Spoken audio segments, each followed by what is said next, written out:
Mike Pannone, CTT-Solutions. I want to talk to you about action shooting sports and how it applies to tactical or defensive shooters and the benefits of it.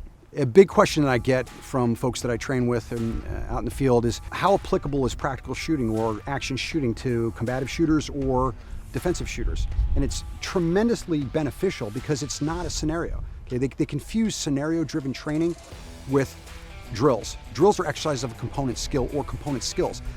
Let's say I shoot USPSA, that's my thing. If you're shooting a match, each stage is effectively a standardized drill that everyone shoots, and we see who can run their gun the best, who shoots the most accurate, handles their gun the best, moves the best. So you're getting speed and accuracy and weapons handling and movement in a way that you can't do on a formalized range with multiple participants. The crossover is tremendous, and it's because you're getting the ability to shoot a standardized drill, not a scenario, but a standardized drill, which is an exercise of component skills, against other shooters in the general public. In that venue, you get to exercise your accuracy, speed, movement, all in a controlled environment against other shooters. There's a modicum of pressure caused by the timer and other people watching you. And there's also a real emphasis on weapons handling skills, how to load, reload your gun, clear malfunctions, management of the pistol as you move, awareness of the 180-degree range fan. There are tremendous benefits in practical shooting on the pistol side or the rifle side. Action shooting sports are a tremendous benefit to any shooter.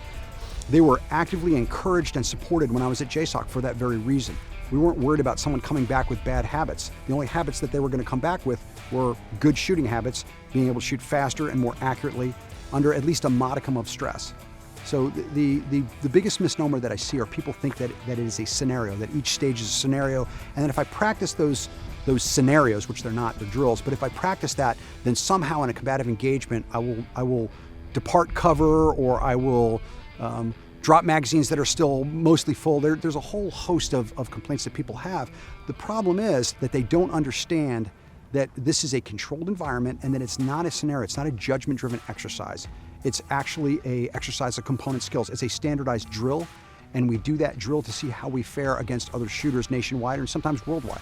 I shoot USPSA, so a lot of the stuff that we do has worldwide implications as far as IPSC is concerned. That's the International Practical Shooters Conference. But I've got data that goes far beyond my immediate reach that I can reference against. I can see if I'm the person I thought I was when it comes to shooting, or I need some work. If you can't separate the fact that you are at a sports shooting match, a action shooting match, versus an actual combative engagement, a gunfight. If you can't separate the two, then there are other issues we need to deal with. I'm at a match. I know that those paper targets aren't going to shoot back. What I'm trying to do is demonstrate my level of speed and accuracy, my ability to move and shoot and run my gun. I could take those in a completely different venue and use them combatively to my benefit, but they're not the same thing. If I can't separate those two, then there's a mindset issue that I need to explore more. Overwhelmingly, I see people that resist the practical shooting sports, the action shooting sports. Usually it's ego-driven, or they use the canard that it's bad tactics, it'll get you killed. Overwhelmingly, it's ego-driven.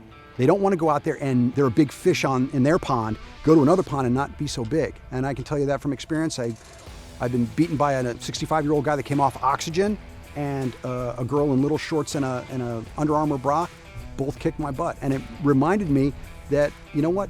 You got to get outside your comfort zone. You've got to go out there and compete against people that don't have your background, that don't have whatever pedigree you have tactically. They don't have that, okay? But they have skills, and they'll show you those skills, and you can't hide from it. The timer is there, and the targets are there to tell you who's fastest, who's the most accurate. And it's beneficial. Don't be afraid of it. Don't let your ego stop you from actually excelling. It's just kind of a parting shot. If I'm going to leave you a little bit of advice, get out there and shoot matches. Put yourself in the position where you have someone else set up the stage, so you're not practicing the stuff that you like to practice. It'll find the weaknesses in your training or show you what your strengths are. It's a hell of a lot of fun. There's a lot of good people out there, and it is absolutely the best way to excel in your marksmanship and your weapons handling and your accuracy that's available. And it's fun, it's great people, it's extremely, extremely safe, and it's not going to affect your tactical or practical performance. It's just a competition. Ready.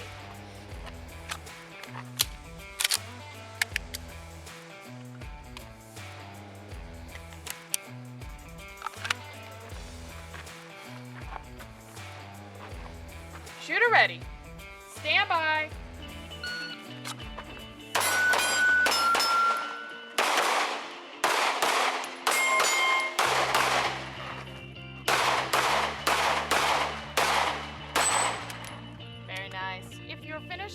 Position show clear.